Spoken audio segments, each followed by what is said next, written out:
അങ്ങനെ നീണ്ട 2 വർഷത്തിന് ശേഷം ഞാൻ ഇന്ന് തിയേറ്ററിൽ പോയിട്ട് ഒരു ഫിലിം കാണാമെന്ന് വിചാരിച്ചു. ഹലോ മമ്മി കാണാൻ വേണ്ടിയിട്ടാണ് പോയിട്ടുണ്ടായിരുന്നത്.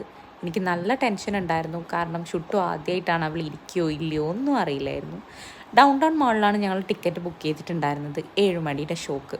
അങ്ങനെ ഞങ്ങളൊരു പോപ്കോണൊക്കെ വാങ്ങിച്ച് തിയേറ്ററിൻ്റെ ഉള്ളിലേക്ക് കയറാൻ പോയി. ആദ്യമായിട്ടാണ് ഷുട്ടു പോപ്കോൺ കഴിക്കുന്നുണ്ടായിരുന്നത്. അപ്പോൾ അവൾ അതൊക്കെ എൻജോയ് ചെയ്ത് കഴിക്കുന്നുണ്ടായിരുന്നു. അങ്ങനെ എന്താ ഫിലിമൊക്കെ തുടങ്ങി. കുഴപ്പമില്ലായിരുന്നു. ഒരു വൺ ടൈം വാച്ച് മൂവിയൊക്കെയാണ്. നല്ല ഫൺ ഫീൽഡ് ആയിട്ടുള്ള ഒരു സിനിമയായിരുന്നു. അങ്ങനെ എന്താ ഞങ്ങൾ സിനിമയൊക്കെ കഴിഞ്ഞ് ഇറങ്ങി ഫുഡൊക്കെ കഴിച്ചിട്ട് പോകാമെന്ന് വിചാരിച്ചു. അങ്ങനെ ഞങ്ങൾ തലശ്ശേരി MRIയിലാണ് ഫുഡ് കഴിക്കാൻ പോയിട്ടുണ്ടായിരുന്നത്. ഞാനൊരു പീസ് അൽഫാം മാത്രമാണ് ഓർഡർ ചെയ്തത്. പിന്നെ ഹസ്ബൻഡ് വെജിറ്റേറിയൻ ആയിരുന്നു പറഞ്ഞിട്ടുണ്ടായിരുന്നത്.